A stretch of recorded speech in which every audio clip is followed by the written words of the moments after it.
Viewers. नमस्कार दर्शकों, मैं हूं मीनल और आप देख रहे हैं मिनस न्यूज टीवी। स्वागत है आपका देश की खबरों में। और आगे बढ़ने से पहले डालते हैं नजर आज की कुछ मुख्य सुर्खियों पर।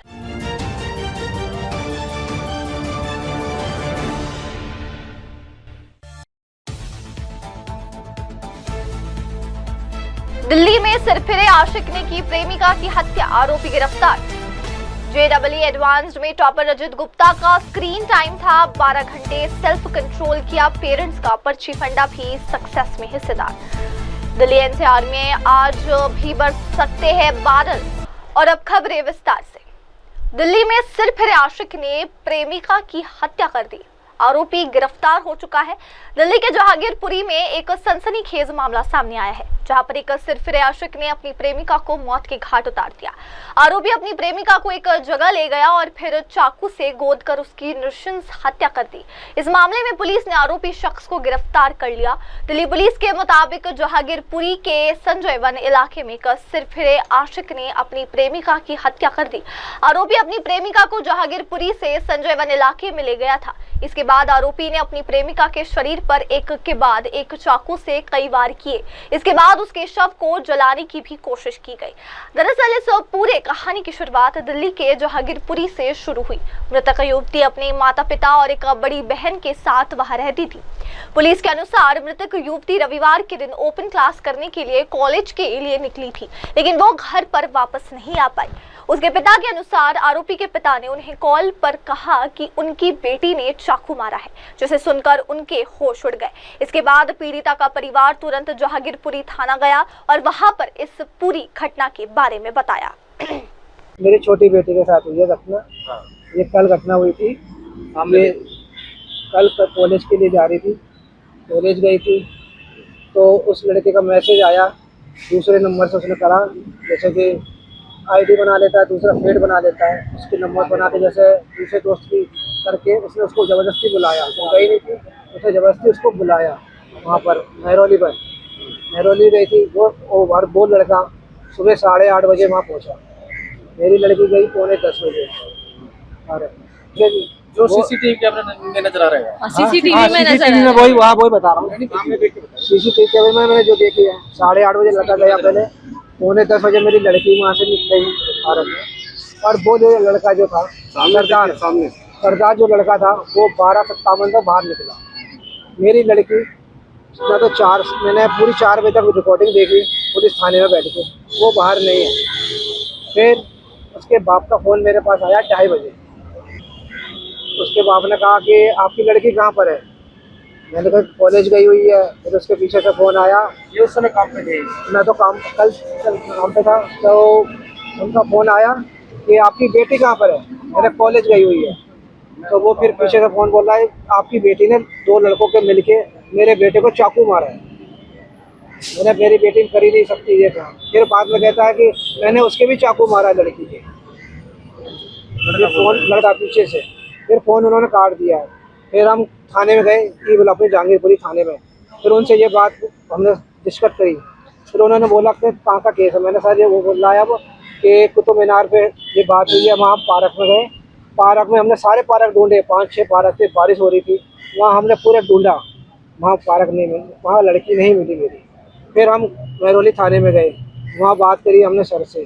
फिर उन्होंने हमारे साथ बात करी, सब बताया। मैं ऐसा हुआ मेरे वाक्य मेरी लड़की के साथ सुबह शाम जो भी है बात कॉल की सब बताई मैंने उनको। तो फिर उन्होंने मेरे साथ पार्क गए देखने के लिए, कम से कम रात के 8 बजे करीब। हम 4 जने थे, मेरी वाइफ और मैं और 2 मेरे वो इंस्पेक्टर उनके साथ थे।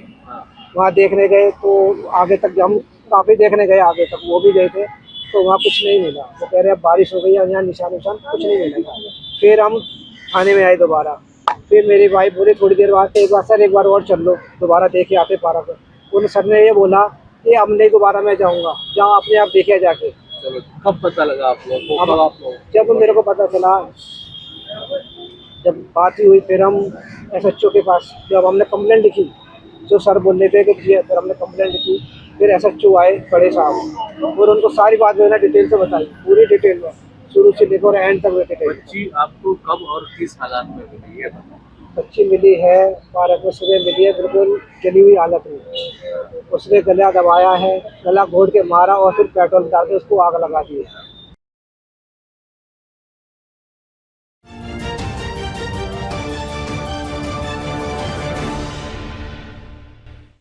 और अब आगे बढ़ते हुए देखते हैं अगली खबर। JEE एडवांस्ड में टॉपर रजत गुप्ता का स्क्रीन टाइम था 12 घंटे, सेल्फ कंट्रोल किया, पेरेंट्स का पर्ची फंडा भी सक्सेस में हिस्सेदार।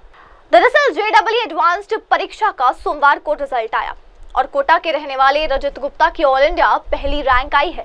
रजत ने बताया कि कभी वे मोबाइल सहित अन्य गैजेट चलाने के काफी शौकीन थे, यहाँ तक कि कभी कभी उनका स्क्रीन टाइम 12 घंटे तक पहुंच जाता था, लेकिन इस पर उन्होंने खुद कंट्रोल कर लिया। दूसरी तरफ उनके पेरेंट्स ने उनकी टाइमिंग और सोने के शेड्यूल को पूरा करवाने के लिए पर्ची फंडा यूज किया था, जो काफी मददगार रहा।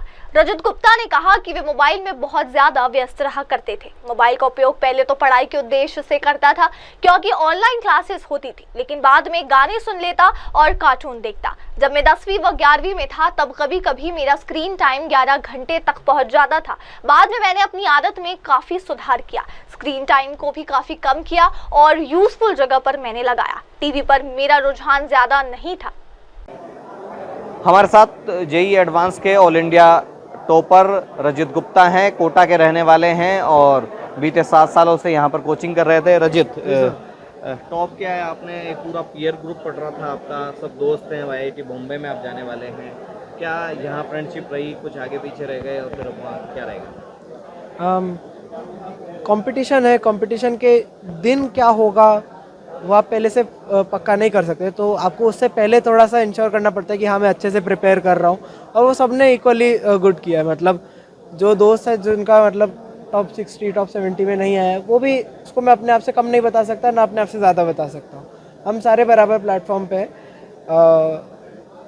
अगर कोई आगे निकल रहा है तो इट कैन बी लक, भगवान का आशीर्वाद भी हो सकता है, कुछ भी हो सकता है। अब जहाँ जा रहे हैं वहाँ पे नए दोस्त बनाएंगे, नए टाइप के हम आइडियाज़ बनाएंगे। दोस्त हैं?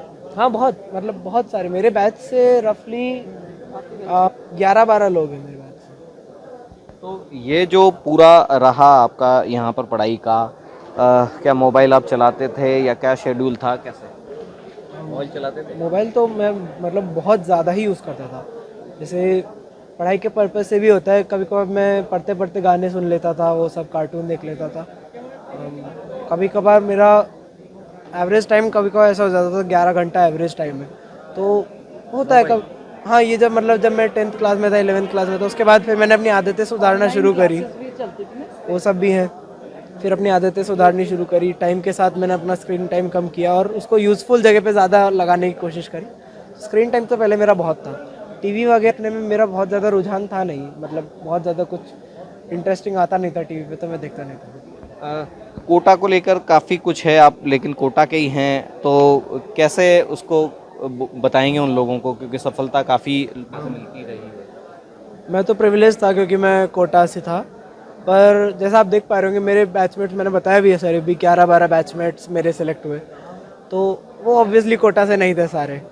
तो अगर वो बाहर से आके यहाँ पे पढ़ के परफॉर्म कर पा रहे, इसका मतलब यही है कि कोटा एक बहुत अच्छी जगह पढ़ने के लिए। आप आइए, ट्राई कीजिए, अच्छा लगता है तो वेल एंड गुड, यहीं रहिए, नहीं लगता तो फिर यहाँ के सिस्टम से बात कीजिए, वो आपको समझाएंगे गड़बड़ कहाँ हो रही है, बस। आपके फादर भी यहीं पढ़े हैं और कैसे? मैं कोटा का ही हूँ, तो उस समय कोटा में एलन था, शुरू हो चुका था, तो मैं एलन में एडमिशन लिया और यहाँ से मुझे बहुत अच्छी एजुकेशन मिली। तो जब मेरे बेटे का जो समय आया, जब मुझे ये छोटी क्लास में था कि स्कूल में आ रहा है, तो वहाँ पर जिस लेवल की शिक्षा इसको ये बच्चा डिजर्व करता है वो नहीं मिल पा रही थी, तो मैंने इसको एलन में एडमिशन दिलवाया। पढ़ाई में कैसे आप मदद करते थे, क्योंकि आप दोनों ही जॉब में हैं, तो कैसे मैनेज करते थे? सर ये पढ़ता रहता था, हम भी इसको संभालते रहते थे, मतलब लंच आवर्स में आ जाते थे। तो हमारा अभी तक जहाँ भी हमने सर्विस की है, तो हमारा घर और ऑफिस हमने इस टाइप से मैनेज किए, लाइफ की है ना पास में रहे, तो हम बीच बीच में लंच में आ जाते थे तो उसको देख लेते थे कि भाई सही चल रहा है। बाकी बच्चा अपने आप में सिंसियर था, तो इसको ये बताने की ज़रूरत नहीं थी कि क्या पढ़ रहा, क्या पढ़ा नहीं पढ़ना है। फिर इतनी सारी फैकल्टी इसको गाइड करने के लिए थी, अच्छी थी, तो इस वजह से कोई दिक्कत नहीं है इससे। मैडम आपसे पूछेंगे पर्ची का क्या किस्सा है? पर्ची में नहीं समझ। पर्ची का किस्सा रात में लिख के स्लिप बना के हाँ अच्छा, ये एक्चुअल में इसलिए होता था क्योंकि क्या आप जानते हैं हम दोनों जॉब में थे, तो सुबह हम लोगों को तो जल्दी जाना होता था, रात का पढ़ाई का समय होता था, तो हम इसको बहुत बार ये कम्युनिकेट करते थे कि तुम उसको लिख के अपने बेड साइड पे रख दिया करो कि कितने बजे सो रहे हो, ताकि हम उसी अकॉर्डिंग तुम्हें उतनी नींद पूरी होने के बाद ही जगाएंगे। तो जैसे ये कई बार लिख देता था 2:30 बजे, तो हम उस अकॉर्डिंग 8 घंटे का कैलकुलेशन करके 7 घंटे का कैलकुलेशन करके फिर इसको उठाते थे। तो उठने में थोड़ा कमज़ोर है, अलार्म से अपने आप कई बार नहीं उठता था, तो हमें इसको उठाना पड़ता था, इसलिए हम इसको ऐसा वो रखते थे कि लिख देंगे। इसके अलावा ऐसी क्या ट्रिक इसके साथ आपने अपनाई है? बच्चा क्या फूडी बहुत है, तो बस इसका हर चीज़ का इलाज खाना है। कुछ भी पसंद का बना दो तो बहुत खुश हो जाता है और बिल्कुल सब चीज़ें, ये और चीज़ें भूल जाता है, खाने को बहुत प्राइम इम्पोर्टेंस देता है। जैसे कभी बच्चे पढ़ाई में रिजल्ट कम आया है या कुछ ऐसा, तो कभी हुआ? बहुत बार होता है, बच्चे ऊपर नीचे चलते रहते हैं। सारा इसका पीयर ग्रुप कंपटीशन देता था, तो ऐसा कई बार होता था, बच्चे का रैंक नीचे आ जाता था, नंबर कम आ जाते थे। हमने कभी इससे ये चीज़ नहीं पूछी कि इस बार में इतने कम कैसे आए, ये खुद ही हमें बताता था कि इसमें ये गलती होगी, मैंने ये पूछा था, उन्होंने क्वेश्चन ये पूछा था, हमने उसको ऐसा एज्यूम कर लिया, ये खुद हमें बताता था। हमने कभी इससे कभी भी नहीं पूछा कि इसमें कम क्यों आए या यहाँ नंबर कम क्यों कटे। ये ज़रूर है कि हम इसको ये चीज़ ज़रूर कहते थे, जो अब गलती हुई इससे तुम इसको रिव्यू कर, क्या चीज़ इसमें सुधार हो सकता था, आगे करो। तो ये उस चीज़ को सीरियसली भी करता था। पेरेंट्स का कहना है रजित फूडी काफ़ी है, कुछ भी गड़बड़ हो वो उसे खाना अच्छा खिला देते थे, और दूसरा सबसे बड़ा यह भी है कि कोई भी गलती हो उसे समय से जो दुरुस्त करने के लिए भी कहते थे। मनीष गौतम, ईटीवी भारत को।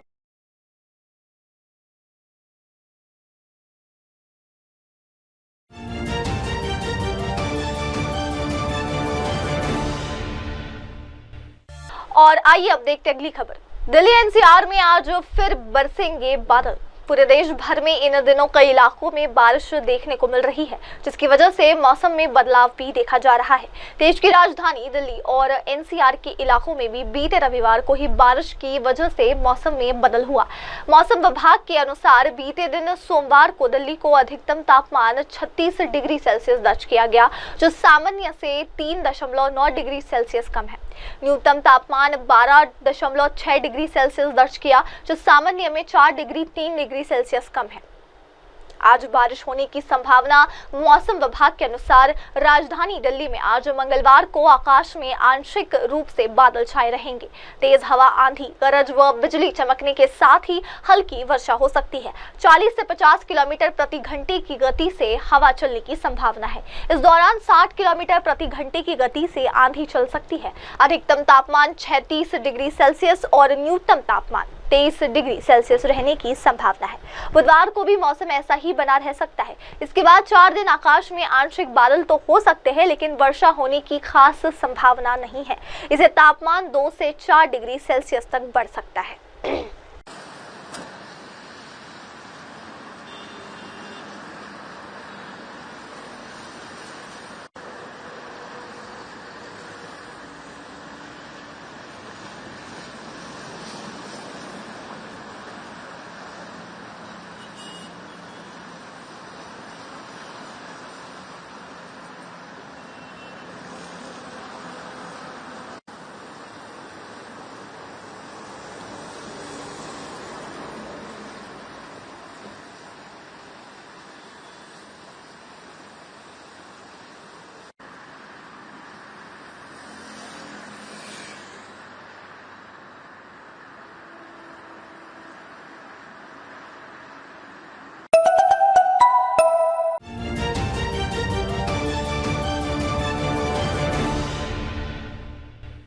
और अब अगली खबर।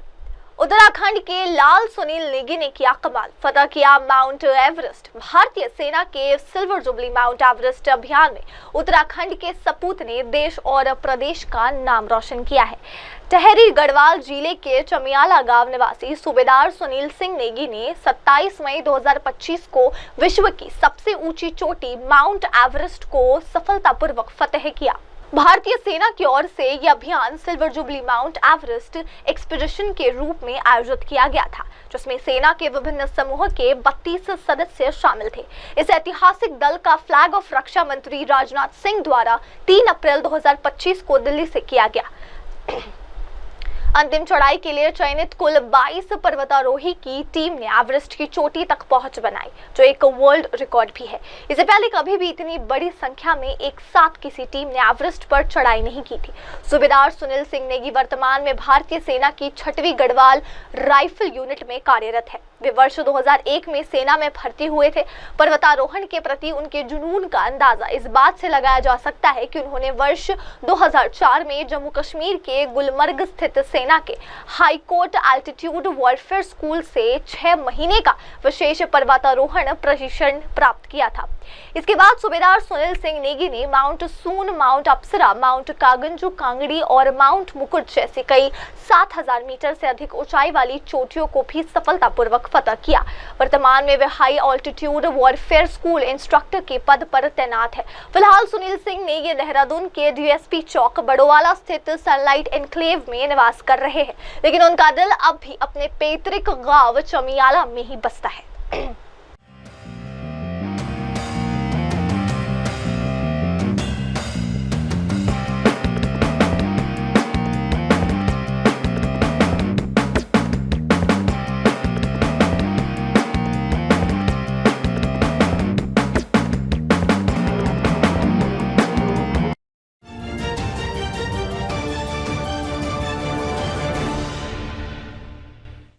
और अब देखते हैं अगली खबर।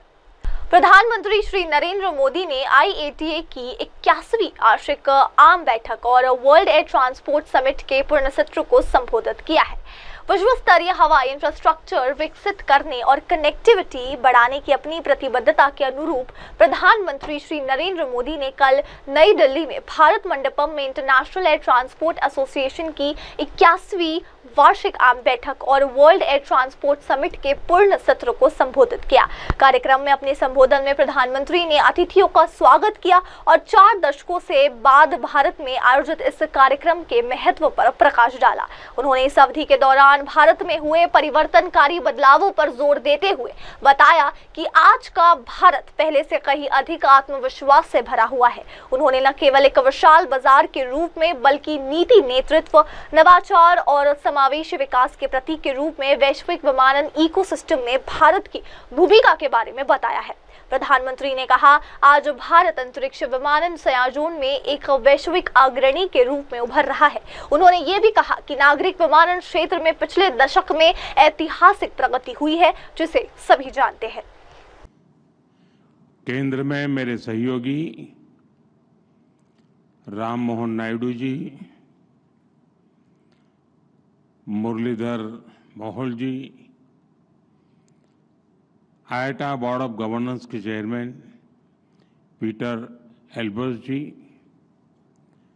IATA के डायरेक्टर जनरल विली वॉम्सी, इंडिगो के मैनेजिंग डायरेक्टर राहुल भाटिया जी, अन्य सभी महानुभाव, देवी और सज्जनों, IATA की 81st एनुअल जनरल मीटिंग और वर्ल्ड एयर ट्रांसपोर्ट समिट में मैं आप सब अतिथियों का भारत में स्वागत करता हूं, आपका अभिनंदन करता हूं। ये कार्यक्रम 4 दशक बाद भारत में हो रहा है। इन 4 दशकों में भारत में बहुत कुछ बदल चुका है। आज का भारत पहले से कहीं ज्यादा आत्मविश्वास से भरा हुआ है। ग्लोबल एविएशन इकोसिस्टम में हम न केवल एक विशाल मार्केट है, बल्कि पॉलिसी लीडरशिप, इनोवेशन और इंक्लूसिव डेवलपमेंट के प्रतीक भी है।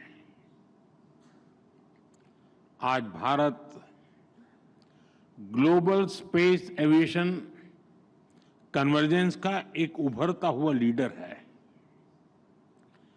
पिछले एक दशक में भारत की सिविल एविएशन सेक्टर में ऐतिहासिक उड़ान से आप सब भली भांति परिचित हैं। साथियों, ये समिट, ये डायलॉग एविएशन के साथ ही ग्लोबल कोऑपरेशन, क्लाइमेट कमिटमेंट्स और इक्विटेबल ग्रोथ के शेयर्ड एजेंडा को आगे बढ़ाने का एक माध्यम भी है। इस समिट में आप जो चर्चा कर रहे हैं उससे ग्लोबल एविएशन को नई दिशा मिलेगी। मुझे विश्वास है हम इस सेक्टर की इन्फिनिट पॉसिबिलिटीज को टैप कर पाएंगे, उन्हें और बेहतर ढंग से यूटिलाइज कर पाएंगे। फ्रेंड्स, आज हम सैकड़ों किलोमीटर की दूरी, इंटर कॉन्टिनेंटल जर्नी केवल कुछ घंटों में तय कर लेते हैं, लेकिन 21st सेंचुरी की दुनिया के सपने हमारी इन्फिनिट इमेजिनेशन रुकी नहीं है। आज इनोवेशन और टेक्नोलॉजी अपग्रेडेशन की स्पीड पहले से भी कहीं तेज है, और हमारी स्पीड जितनी तेज हुई है, हमने उतनी ही डिस्टेंट डेस्टिनेशन को अपनी डेस्टिनी बनाया है। आज हम एक ऐसे मुकाम पर खड़े हैं जहां हमारे ट्रैवल प्लान केवल धरती के शहरों तक सीमित नहीं है। इंसान आज स्पेस फ्लाइट्स और इंटरप्लेनेटरी यात्राओं को भी कमर्शलाइज करने, उसे सिविल एविएशन के लिए खोलने के सपने देख रहा है। ये बात सही है कि इसमें अभी समय है, लेकिन ये बताता है कि आने वाले समय में एविएशन सेक्टर कितने बड़े ट्रांसफॉर्मेशन और इनोवेशन का केंद्र बनने वाला है। भारत इन सभी संभावनाओं के लिए तैयार है। मैं इसका आधार भारत में 3 मजबूत पिलर्स के कारण बता रहा हूं। पहला, भारत के पास मार्केट है। ये मार्केट मात्र कंज्यूमर्स का समूह नहीं है, ये भारत की एस्पिरेशनल सोसाइटी का प्रतिबिंब है। दूसरा, टेक्नोलॉजी और इनोवेशन के लिए हमारे पास डेमोग्राफी और टैलेंट है। हमारे युवा नए दौर के इनोवेटर्स हैं, जो आर्टिफिशियल इंटेलिजेंस, रोबोटिक्स और क्लीन एनर्जी जैसे क्षेत्रों में ब्रेक थ्रू ला रहे हैं। तीसरा, हमारे यहां इंडस्ट्री के लिए ओपन और सपोर्टिव पॉलिसी इकोसिस्टम है। इन तीनों सामर्थ्य के दम पर हमें मिलकर भारत के एविएशन सेक्टर को नई ऊंचाई पर लेकर जाना है। फ्रेंड्स, बीते वर्षों में भारत ने सिविल एविएशन के क्षेत्र में एक अभूतपूर्व परिवर्तन देखा है। आज भारत दुनिया का तीसरा सबसे बड़ा डोमेस्टिक एविएशन मार्केट है। हमारी उड़ान योजना की सक्सेस इंडियन सिविल एविएशन का एक गोल्डन चैप्टर है। इस योजना के तहत 15 मिलियन से ज्यादा यात्रियों को सस्ती एयर ट्रैवल की सुविधा मिली है। कई नागरिक पहली बार हवाई सफर कर पाए हैं। हमारी एयरलाइंस भी लगातार डबल डिजिट ग्रोथ हासिल कर रही है। भारत और विदेशी एयरलाइंस को मिलाकर हर साल करीब 24 करोड़ यात्री 240 मिलियन पैसेंजर्स हमारे यहां उड़ान भरते हैं।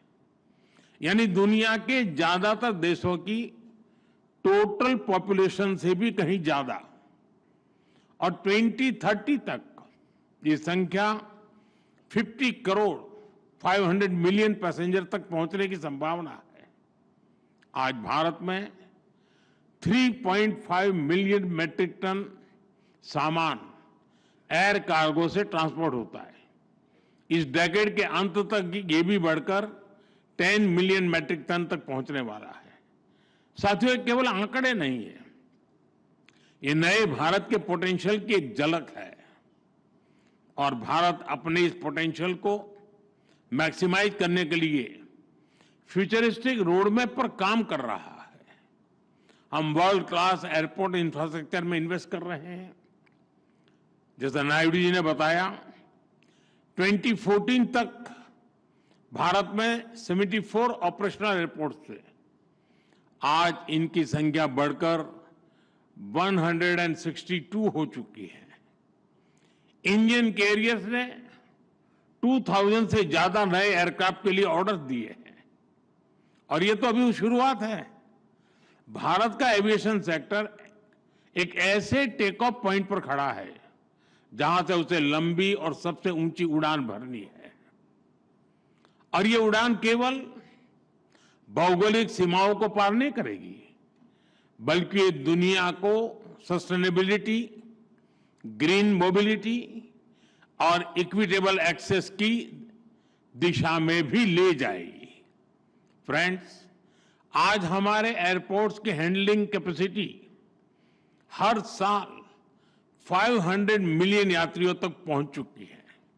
भारत आज दुनिया के उन गिने चुने देशों में है जो टेक्नोलॉजी के जरिए यूजर एक्सपीरियंस के नए स्टैंडर्ड सेट कर रहा है। हम सेफ्टी, एफिशिएंसी और सस्टेनेबिलिटी पर भी उतना ही फोकस कर रहे हैं। हम सस्टेनेबल एविएशन फ्यूल्स की ओर बढ़ रहे हैं, ग्रीन टेक्नोलॉजीज में निवेश कर रहे हैं, कार्बन फुटप्रिंट्स घटा रहे हैं। हम प्रोग्रेस और प्लेनेट की सुरक्षा दोनों सुनिश्चित कर रहे हैं। साथियों, ये हमारे जो विदेशी अतिथि हैं, मेरा उनसे आग्रह है कि आप डीजी यात्रा ऐप के बारे में जरूर जानिएगा। डीजी यात्रा ऐप डिजिटल एविएशन का एक उदाहरण है। ये फेशियल वेरिफिकेशन टेक्नोलॉजी के माध्यम से एयरपोर्ट एंट्री से लेकर बोर्डिंग गेट तक सीमलेस यात्रा का कंप्लीट सॉल्यूशन है। कहीं कोई पेपर, डॉक्यूमेंट्स, आईडी दिखाने की जरूरत नहीं। मैं समझता हूं भारत के ये इनोवेशंस इतनी बड़ी पॉपुलेशन को बेहतर सर्विसेज देने के एक एक्सपीरियंस से ये कई देशों के काम आ सकता है। यह सिक्योर और स्मार्ट सॉल्यूशन का एक ऐसा मॉडल है जो ग्लोबल साउथ के लिए भी प्रेरणा बन सकता है। साथियों, भारत के तेजी से एक्सपांड कर रहे एविएशन सेक्टर के पीछे एक और बड़ा कारण है consistent reforms. Bharat global manufacturing hub बने, इसके लिए हम हर तरह से कदम उठा रहे हैं। इस साल के बजट में हमने मिशन मैन्युफैक्चरिंग घोषित किया है। इसी वर्ष हमने भारत की पार्लियामेंट में, जैसा नायडू जी ने अभी बताया, protection of interest in aircraft objects bill पारित किया है। इससे केपटाउन कन्वेंशन को भारत में कानूनी ताकत मिली है। अब एयरक्राफ्ट लीजिंग करने वाली ग्लोबल कंपनियों के लिए भारत में नया मौका खुल रहा है। आप सभी को गिफ्ट सिटी में मिल रही छूट के बारे में भी जानकारी है। गिफ्ट सिटी के इंसेंटिव्स ने भारत को एयरक्राफ्ट लीजिंग का एक अट्रैक्टिव डेस्टिनेशन बना दिया है। साथियों, नया भारतीय वायुयान अधिनियम हमारे एविएशन कानूनों को ग्लोबल बेस्ट प्रैक्टिसेस के अनुरूप बना रहा है। यानी भारत में एविएशन सेक्टर के कानून सहज है, नियमों में सहूलियत है और टैक्स स्ट्रक्चर सरल है। इसलिए दुनिया की बड़ी एविएशन कंपनियों के लिए भी भारत में निवेश के लिए एक बेहतरीन अवसर है। फ्रेंड्स, एविएशन सेक्टर में ग्रोथ का मतलब है नई उड़ान, नए रोजगार और नई संभावनाएं।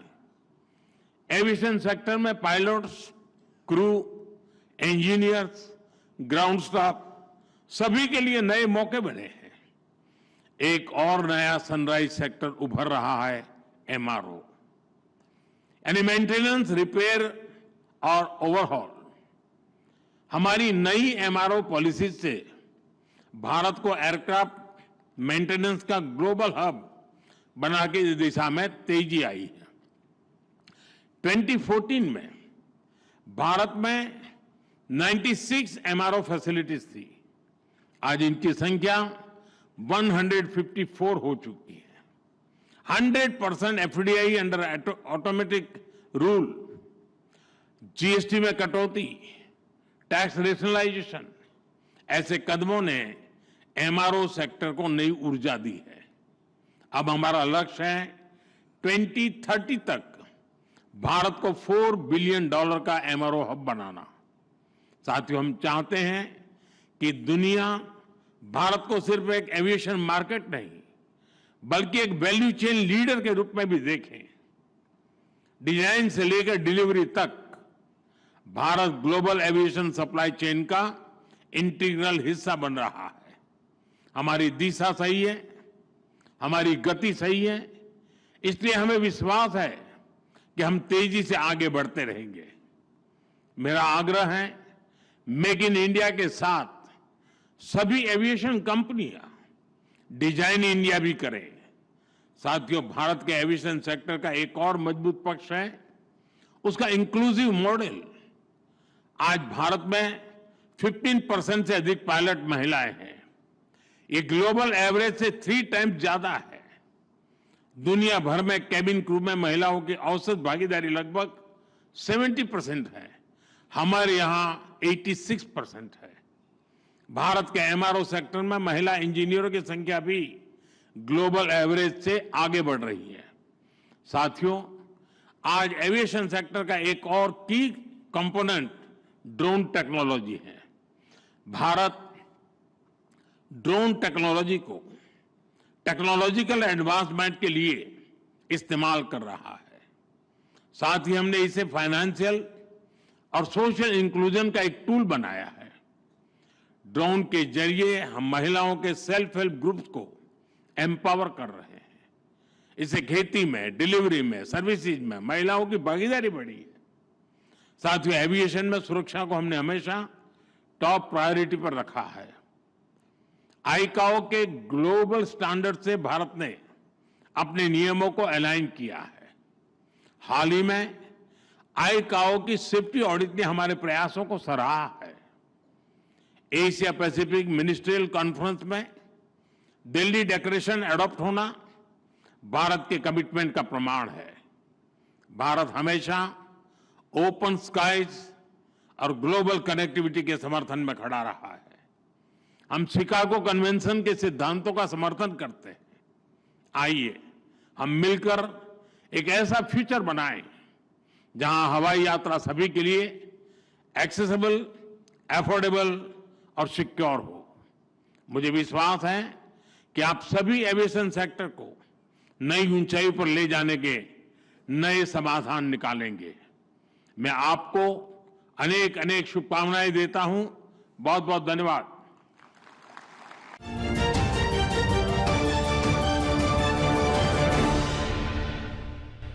अब अगली खबर। उत्तरी सिक्किम में राहत कार्यों के लिए लगाए गए हेलीकॉप्टर एनडीआरएफ की टीमों को भी उतारा गया। उत्तर सिक्किम में आपदा की स्थिति से निपटने के लिए मंगलवार को सिक्किम सरकार ने हेलीकॉप्टरों की मदद से राहत व बचाव कार्य शुरू किए। इसके लिए 2 V5 हेलीकॉप्टरों को उतारा गया। मंगलवार को पायोंग ग्रीनफील्ड हवाई अड्डे पर हेलीकॉप्टर उतरे। इसके अलावा राष्ट्रीय आपदा प्रतिक्रिया बल की टीमों को राहत और बचाव कार्यों को मजबूत करने के लिए क्षेत्र में तैनात किया गया। सुबह की पहली उड़ान में 23 एनडीआरएफ कर्मियों को आवश्यक आपूर्ति सामग्री के साथ सफलतापूर्वक पाक्योंग से चट्टेन, जो हाल की प्राकृतिक आपदाओं से गंभीर रूप से प्रभावित क्षेत्रों में एक है। एनडीआरएफ टीमों को सैटेलाइट फोन और आवश्यक आपातकालीन उपकरणों से सुसज्जित किया गया ताकि वे मौके पर त्वरित कार्रवाई कर सके।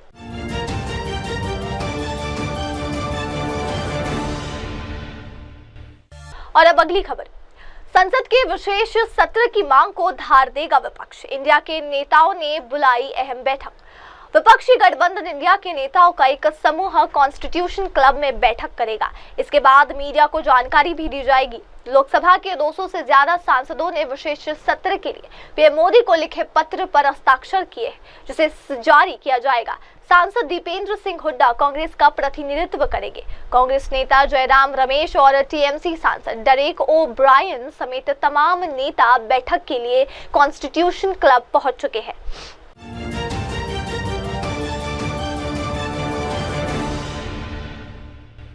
और अब अगली खबर, धनंजय मुंडे के खिलाफ सबूत पेश करेगी अंजलि दमनिया। भ्रष्टाचार निरोधक ब्यूरो ने किया तलब। महाराष्ट्र के पूर्व मंत्री धनंजय मुंडे पर भ्रष्टाचार का आरोप लगाने वाली सामाजिक कार्यकर्ता अंजलि दमानिया को भ्रष्टाचार निरोधक ब्यूरो ने तलब किया है। उनको मुंडे के खिलाफ की गई शिकायत को लेकर पूछताछ के लिए बुलाया गया। दमानिया को एसीबी के सामने अपनी शिकायत से जुड़े सबूत पेश करने होंगे। एक अधिकारी ने बताया कि अंजलि दमानिया को सोमवार को महाराष्ट्र एसीबी से एक पत्र मिला था। इसमें उन्हें 2 दिन के भीतर भ्रष्टाचार निरोधक एजेंसी के अधिकारियों के समक्ष उपस्थित होने को कहा गया। पत्र में दमानिया को मुंडे के खिलाफ शिकायत से संबंधित दस्तावेजों के साथ एसीबी के समक्ष उपस्थित होने को कहा गया। एसीबी के अधिकारी दमानिया द्वारा मुंडे के खिलाफ लगाए गए आरोपों की जांच करेंगे। पत्र में कहा गया कि अगर दमानिया 2 दिन के भीतर पेश नहीं होती तो यह माना जाएगा कि वो मुंडे के खिलाफ दर्ज कराई गई शिकायत के बारे में कुछ नहीं कहना चाहती है।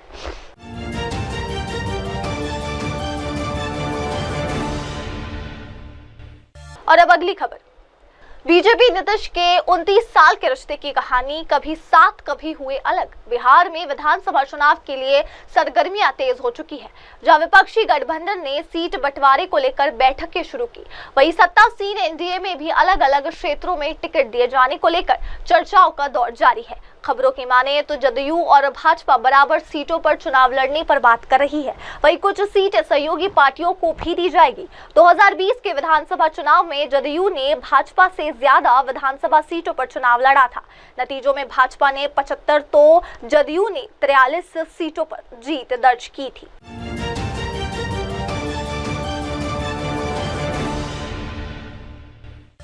अब आगे बढ़ते हैं और देखते हैं अगली खबर। केंद्रीय मंत्रिपरिषद की बैठक है। जाति जनगणना पर जोर, पीएम पेश करेंगे सरकार का एजेंडा। ऑपरेशन सिंदूर पर भी बात। प्रधानमंत्री नरेंद्र मोदी बुधवार को केंद्रीय मंत्रिपरिषद की बैठक की अध्यक्षता करेंगे। इस बैठक में मोदी सरकार के तीसरे कार्यकाल के पहले साल की उपलब्धियों और आतंकवाद पर प्रहार के लिए चलाए गए सैन्य अभियान ऑपरेशन सिंदूर के प्रचार का ताना बाना बुना जाएगा। मोदी सरकार के तीसरे कार्यकाल की ये दूसरी और पहलगाम आतंकी हमले के बाद मंत्रिपरिषद की पहली बैठक होगी। बैठक में पीएम के संबोधन के साथ कैबिनेट सचिव सरकार की उपलब्धियों और विदेश मंत्री एस जयशंकर ऑपरेशन सिंदूर पर प्रस्तुतियां देंगे। आधिकारिक सूत्रों के मुताबिक अपराह्न 4:30 बजे से शुरू होने वाली बैठक की शुरुआत प्रधानमंत्री के संबोधन से होगी। इसके बाद सभी अहम मंत्रालय 1 साल के कामकाज का ब्यौरा रखेंगे। बैठक के दौरान कैबिनेट सचिव डॉक्टर टीवी सोमनाथन 1 साल के कार्यकाल के दौरान विभिन्न क्षेत्रों के विकास के लिए गए निर्णयों पर एक प्रस्तुति देंगे। इसके बाद विदेश सचिव ऑपरेशन सिंदूर पर भी प्रस्तुति देंगे।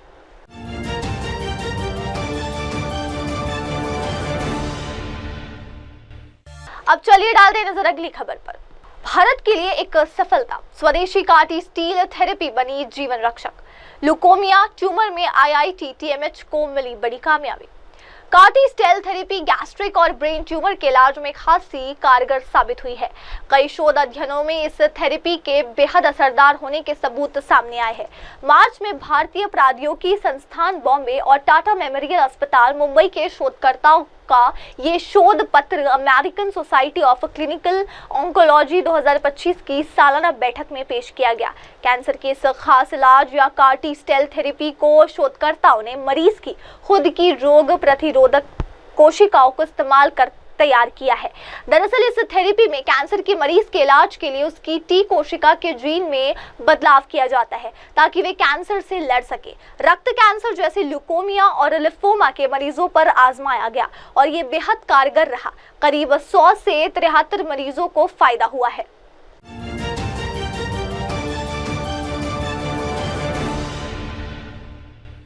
और अब अगली खबर, मणिपुर के राज्यपाल से केंद्रीय गृह सचिव ने की मुलाकात। सीमा पर बाड़ लगाने समेत कई मुद्दों पर हुई बात। केंद्रीय गृह सचिव गोविंद मोहन ने मणिपुर के राज्यपाल अजय कुमार भल्ला से मुलाकात की। इस दौरान उन्होंने भारत म्यांमार सीमा पर बाड़ लगाने और राज्यों में कानून व्यवस्था की स्थिति पर बात की। अफसरों ने बताया कि बैठक में राज्य के अहम मुद्दों पर बातचीत हुई। पहाड़ी और घाटी दोनों जगहों पर आंतरिक रूप से विस्थापित लोगों के लिए चल रहे राहत उपायों की समीक्षा की गई और विस्थापित लोगों को दी जा रही वर्तमान सुविधाओं, पुनर्वास प्रयासों और उनके स्थायी पुनर्वास की योजना पर चर्चा हुई। इससे पहले केंद्रीय गृह सचिव और खुफिया ब्यूरो के निदेशक तपन कुमार डेका के नेतृत्व में केंद्रीय टीम ने चुरा चांदपुर में 2 राहत शिविरों में आंतरिक रूप से विस्थापित लोगों से बातचीत की और दोनों शिविरों की स्थिति का निरीक्षण किया। टीम ने डोरकास वैंग स्थित राहत केंद्र का दौरा किया। यहाँ केंद्रीय गृह सचिव ने बच्चों के लिए क्रैच सुविधा और महिलाओं के लिए सिलाई कार्यक्रम का उद्घाटन भी किया।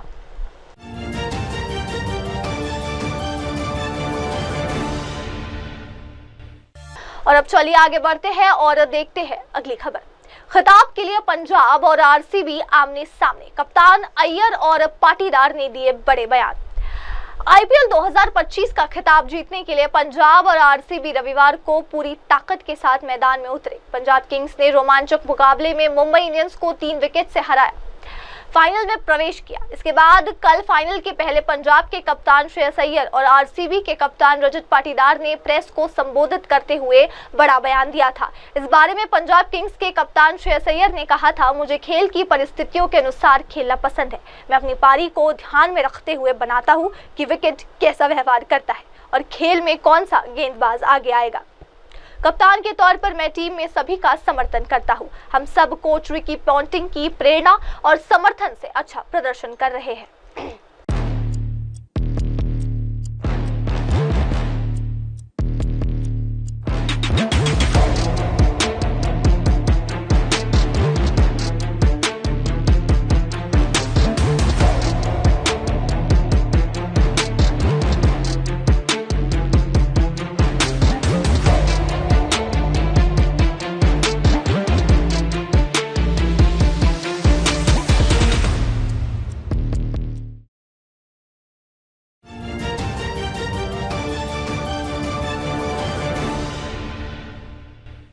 और अब अगली खबर, वर्चुअल बकरीद की अपील क्यों नहीं? नितेश राणे का पर्यावरणविदों, पशु अधिकार कार्यकर्ताओं से सवाल। महाराष्ट्र के मंत्री नितेश राणे ने सोमवार को पर्यावरणविदों और पशु अधिकार कार्यकर्ताओं पर निशाना साधते हुए सवाल किया कि उन्होंने वर्चुअल बकरीद मनाने की अपील क्यों नहीं की है। उन्होंने आरोप लगाया कि वे केवल होली और दिवाली जैसे त्योहारों को निशाना बनाकर अपनी चुनिंदा दृष्टिकोण को बढ़ावा देते हैं। राज्य के मत्स्य पालन और बंदरगाह विकास मंत्री राणे ने संवाददाताओं से बात करते हुए कहा, ये पशु प्रेमी पशु अधिकारों के नाम पर चुनिंदा अपील करते हैं। वे बकरीद से पहले ऐसा क्यों नहीं कहते? ये हिंदू राष्ट्र है। यदि डॉक्टर अंबेडकर की ओर से तैयार किया गया संविधान हिंदुओं पर लागू होता है तो ये मुसलमानों पर भी समान रूप से लागू होना चाहिए। कोई शरिया कानून लागू नहीं होगा।